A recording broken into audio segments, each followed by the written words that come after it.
Bueno, buenas tardes a todos. Soy Lucas Utrera, director de sustentabilidad de SMS Latinoamérica. Y yo voy a estar acompañando en realidad al experto que es Carlos Skerk. Yo estuve recogiendo dudas e inquietudes de muchos de ustedes sobre este tema candente de las energías renovables, los grandes usuarios, hay que incorporar, cuánto, cómo. Bueno, todo lo que nos propone la ley 27191. La idea es poder escuchar la disertación de Carlos Skerk y después yo voy a moderar algunas preguntas.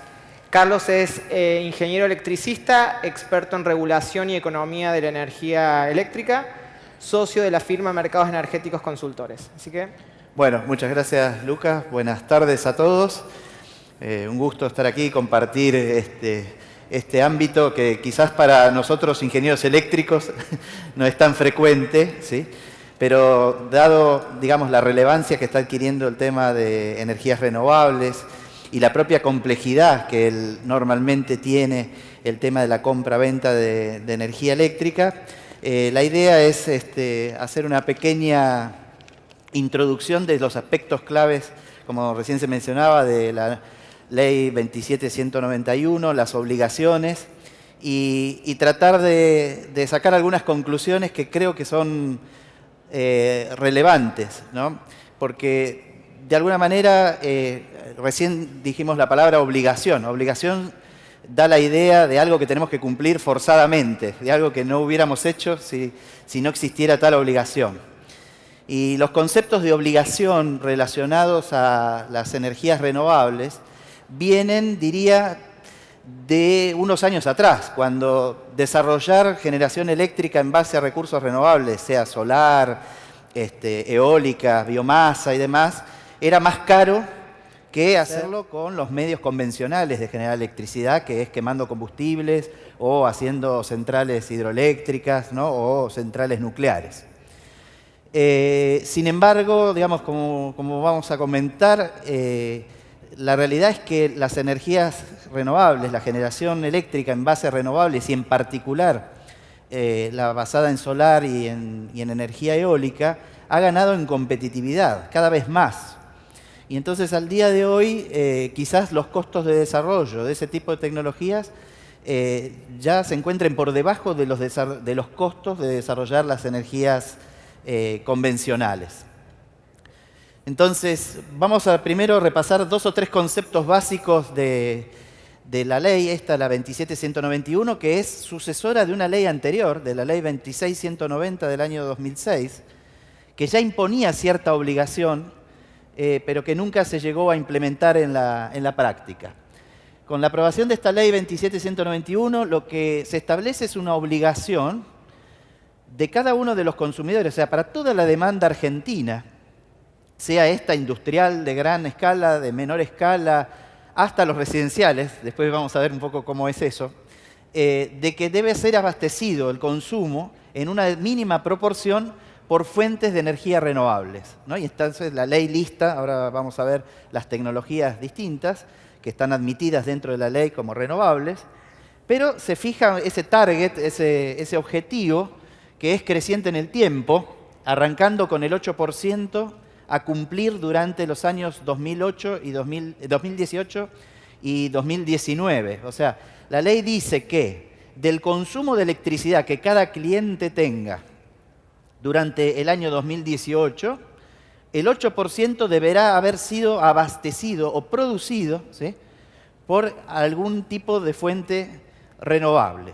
Y ese porcentaje va creciendo en escalones cada 2 años, ¿sí?, al 12% para el periodo 2020-21 y así sucesivamente hasta llegar a una proporción del 20% para los años 2025 en adelante.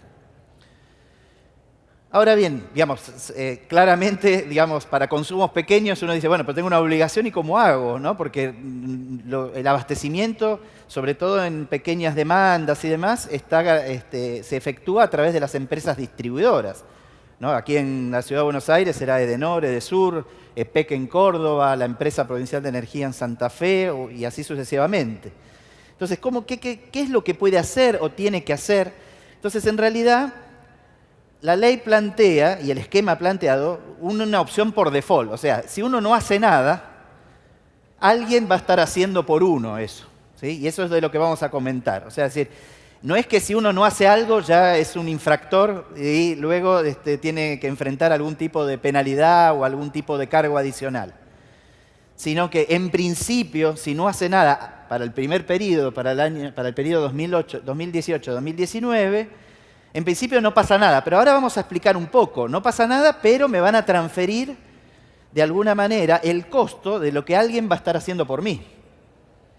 Entonces, de ahí viene un poco la idea de plantear esta charla, porque la ley da opciones en realidad, y como concepto general, que no es solamente quedarse, digamos, sin hacer nada y seguir comprando a la empresa distribuidora que se le compra habitualmente, ¿sí? Sino que plantea que el objetivo de renovables puede ser cumplido también y opcionalmente a través de generación propia. Ese es el llamado concepto de autogeneración, que es instalar capacidad de producir electricidad propia de la empresa, ¿sí? En algún lugar cercano al consumo, o bien puede hacer contratos directos, se llaman contratos bilaterales, libres, con alguien que produzca energías renovables. Entonces, de eso vamos a hablar un poquito en los 8 minutos que nos quedan. Básicamente porque cómo es que si me abastece, por ejemplo, Edenor, ¿sí? ¿Cómo es que yo hago un contrato con otro? ¿Sí? ¿Cuál es el rol de Edenor? ¿No? ¿Y cuál es el rol del otro, el generador ese que produce energías renovables? Pero en principio quedémonos con la idea de que uno podría cumplir ese objetivo sin hacer nada, con lo cual le va a llegar una solución de default, autoproduciendo energía renovable por la cuota mínima que establece con la ley como obligación, o bien contratando el suministro de esa cuota como mínimo, ¿sí? Es un mínimo, o sea, la cuota no es que tiene que ser exactamente obligatoria per se hasta ese número y no más, sino que uno libremente podría contratar más cantidad, ¿sí? Y eso es hacer un contrato bilateral, ¿sí? Entonces, en principio la ley sí hace una diferenciación, ¿sí? Diciendo, bueno, los usuarios que en algún punto de consumo, ¿sí? Y esto ya es para los que conocen un poco cómo es la factura, pero tienen una potencia de como mínimo 300 kilowatts, o sea, ahí hay que mirar el tamaño de la instalación, pero esto puede ser una pequeña fábrica, digamos, ¿no? No es tampoco, digamos, que tiene que ser grandes plantas industriales para llegar a 300 kilowatts. Si como mínimo tienen 300 kilowatts, esa obligación ya empieza a correr, ¿sí? Y en realidad, para los consumos menores a 300 kilowatts, ¿sí? Queda la única opción, en principio, por ahora, y ahora voy a comentar un poquito, porque si habrán escuchado la televisión que se está debatiendo en el Congreso algo de energías renovables también, ¿sí? Eso que se está debatiendo en el Congreso hoy en día tiene que ver con los usuarios más chiquitos, o sea, desde los residenciales hasta pequeñas industrias, todos los que están por debajo de 300 kilowatts.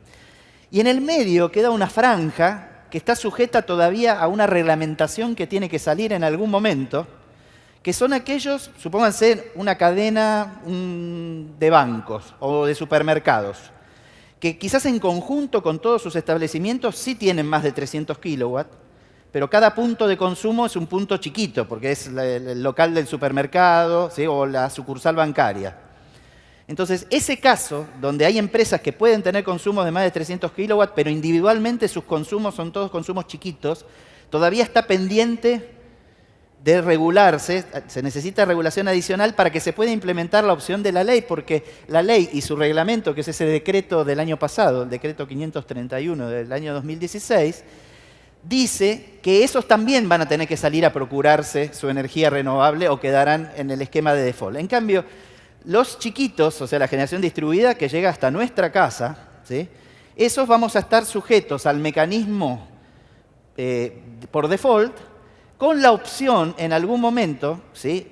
Que tendremos que evaluar en términos de costos, de poder instalar en nuestra propia casa techos, paneles solares, ¿no es cierto?, pequeños generadores eólicos en el campo, ¿no? Para el caso de viviendas rurales, por ejemplo, y lo que se está discutiendo en el Congreso es, si yo instalo ese panel solar en el techo de mi casa, puede pasar que en algún momento del día mi casa inyecta energía a la red eléctrica y en otros momentos, por ejemplo, cuando no hay sol, mi casa va a tomar energía.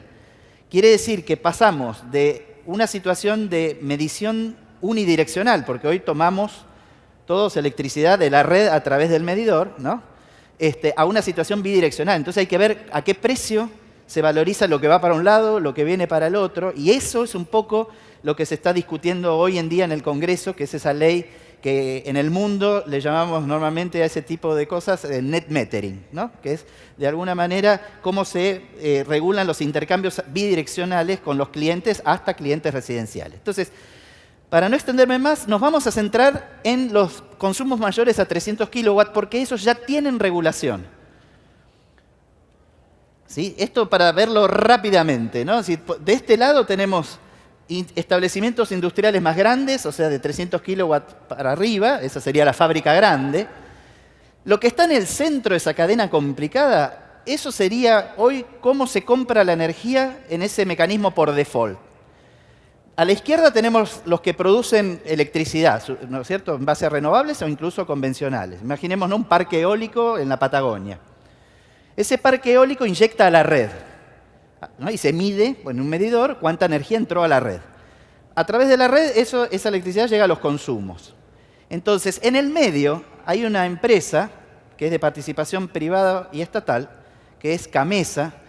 CAMESA es la compañía administradora del mercado mayorista de electricidad. Ese nombre lo que quiere decir es como si hiciera el clearing entre todos los que inyectan y todos los que retiran electricidad.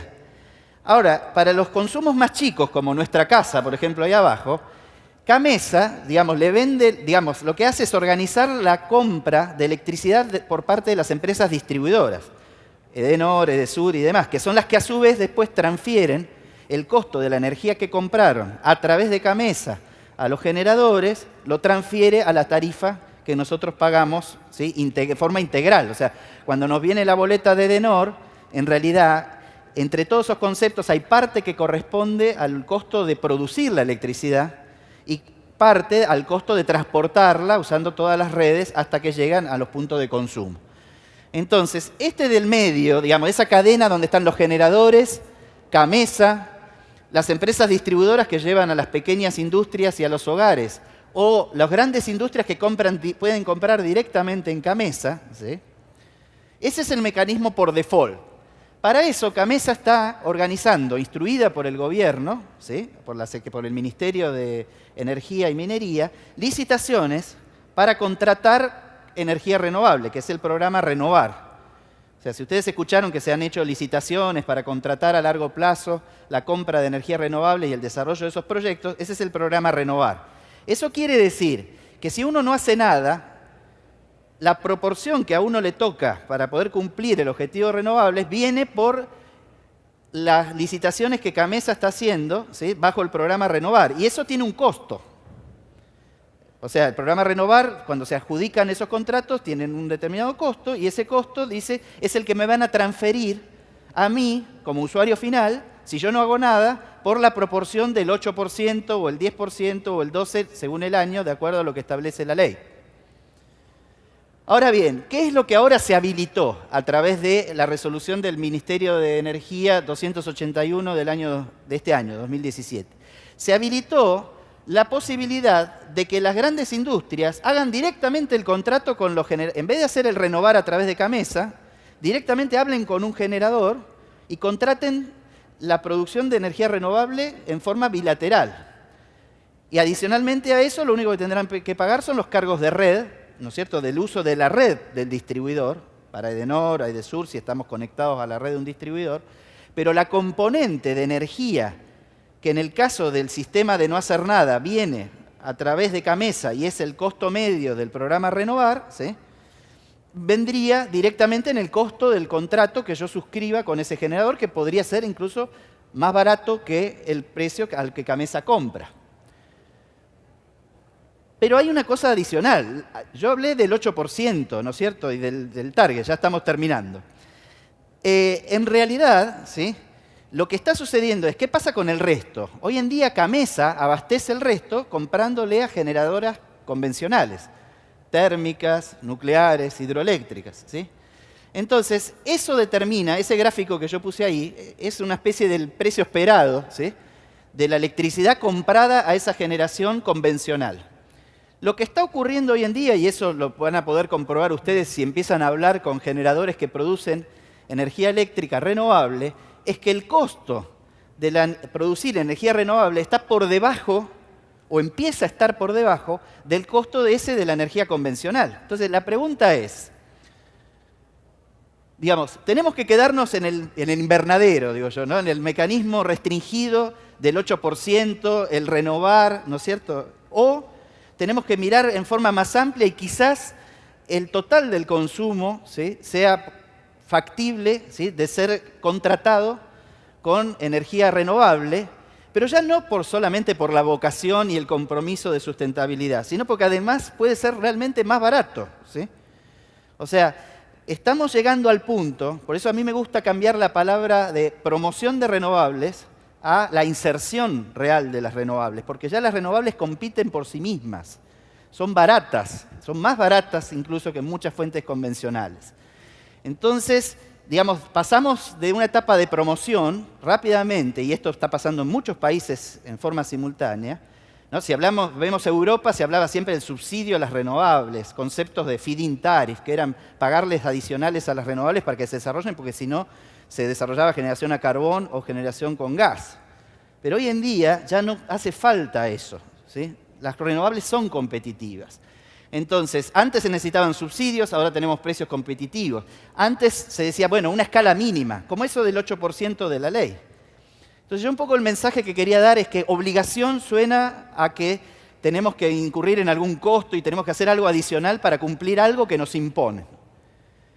Pero creo que hay que dar vuelta a eso y en realidad verlo como una oportunidad. Quizá esto nos movilice, digamos, a investigar, a ver un poco más, a hablar con quienes producen y darnos cuenta de que en realidad, más que una obligación, esto se puede transformar realmente en una oportunidad de reducir los costos directamente del suministro eléctrico. No solamente de cumplir con nuestros compromisos, ¿sí?, de sustentabilidad y nuestra vocación, digamos, en ese sentido, sino que ya no es solamente un tema altruista, sino que pasa a ser un tema que además puede tener un claro beneficio económico. Por lo tanto, creo que ese es el escenario en el que estamos, ¿no? Yo los invito realmente a tener una participación proactiva en este sentido, ¿sí? Traté de describir aquí más o menos en forma general lo que está pasando, porque se habla mucho de la ley del Congreso y demás, pero creo que esto genera una gran oportunidad. Seguro, y un poco la idea de aprovechar estos minutos que nos quedan es algunas preguntas puntuales que eran de interés del público. Primero, ¿qué ventana de tiempo tienen las empresas en decir, bueno, me quedo en la opción por default o voy a otra alternativa? ¿Qué nos dice la ley y qué margen hay? Claro, la ley, esto ya va más al nivel de los reglamentos de la ley. Ahí yo mencioné un decreto, ¿no? La ley dice hay una obligación, es el concepto general. Cuando se reglamenta, ¿sí?, que ya está vigente eso, ¿sí?, si uno decide ir a contratar, lo que no puede hacer es volver al sistema público, ¿sí?, o al sistema de default por un plazo mínimo de 5 años. Y aquí quería hacer una reflexión breve, digamos, porque esto quizás asuste, ¿no? Porque decir, bueno, me voy por 5 años y después ¿qué hago? Quedo a la intemperie ahí. Primero que si uno decide irse es porque ya firmó un contrato, o sea, es decir, no es que se va y dice voy a ver qué pasa. De hecho, para poder irme yo tengo que presentarle a Camesa, ¿sí?, contratos, ¿no es cierto? Es decir, la prueba de que ya tengo los compromisos para ir cumpliendo con la obligación a futuro. Eso por un lado. Por el otro lado también dice uno, bueno, si hago un contrato por 5 años me estoy comprometiendo a un precio de la electricidad. Nosotros sabemos lo que pasa en Argentina con los precios y las cosas que cambian, ¿no? Pero tengamos en cuenta una cosa, si hacemos el contrato directo por 5 o 10 años, o un plazo que en principio parece muy extenso, pero es que en realidad es el que necesita el que construye un parque solar o un parque eólico para poder amortizar, ¿no es cierto?, esa inversión. No se olviden que lo que me va a pasar Camesa por el mecanismo de default ya tiene los contratos renovar, que son contratos a 20 años. O sea, en este mismo instante, digamos, ahora hay un segundo renovar, hubo un renovar el año pasado con 2 rondas, el 1 y el 1.5. En estos renovar se están suscribiendo contratos nominados en dólares por 20 años. Eso quiere decir que la componente de la obligación del 8%, va a tener un precio que ya está prefijado para los próximos 20 años porque ya están suscritos los contratos, ¿sí? No es que me quedo y veo qué pasa, porque digamos, en Argentina venimos de tarifas subsidiadas por muchos años y uno dice, bueno, pero si siguen las tarifas, después vuelve a haber subsidios y yo me quedo pagando una central eléctrica renovable nueva, me sale más caro, ¿no? Pero bueno, tenemos que compararlo en este contexto. Y lo último antes de terminar, más allá de que después pueden interceptar a Carlos para dudas y preguntas, ¿las empresas están yendo hoy, los grandes usuarios, al autoconsumo, autogeneración o a la compra entre privados? ¿Qué estás viendo como tendencia? Bueno, yo creo que es algo que todavía, yo creo que todos están explorando todas las alternativas. Y quizás se empezó a explorar primero la autogeneración, pero porque era algo que ya estaba permitido antes de la reglamentación definitiva de esto. Entonces, como ya había una obligación para cumplir, no estaba reglamentado el tema de los contratos bilaterales, que es esta resolución 281 de hace poco, ¿sí? Entonces, uno diría, bueno, la alternativa que tengo es autogenerarme. Pero también es cierto que hay muchas empresas que evalúan cuántos son los costos de hacer un proyecto y eso les puede servir para comparar a la hora de decir, bueno, si a mí me cuesta tanto hacerlo por mis propios medios, si lo contrato a otro y ese otro me ofrece un precio que es más conveniente que este, quizás me convenga, ¿no? Y entonces, aunque yo no conozca demasiado del negocio, ¿sí?, me puedo empezar a interiorizar de cuáles son los valores más convenientes de precio. Entonces, yo creo que va a ir migrando eso. Hubo un arranque inicial más orientado a la autogeneración, pero más por estos temas regulatorios, y yo creo que va a ir migrando hacia a un mix, que es lo que sucede en el mundo. Es decir, hay algunos que por escala le conviene. Y bueno, y a seguir viendo todo lo que hay que saber para comprar energías renovables. Acá tenemos unos pequeños tips iniciales, queda mucho, es un tema complejo, así que gracias, Carlos, por despertarnos este interés y bueno, seguimos. Bueno, gracias a ustedes y bueno, cualquier consulta podemos hablar.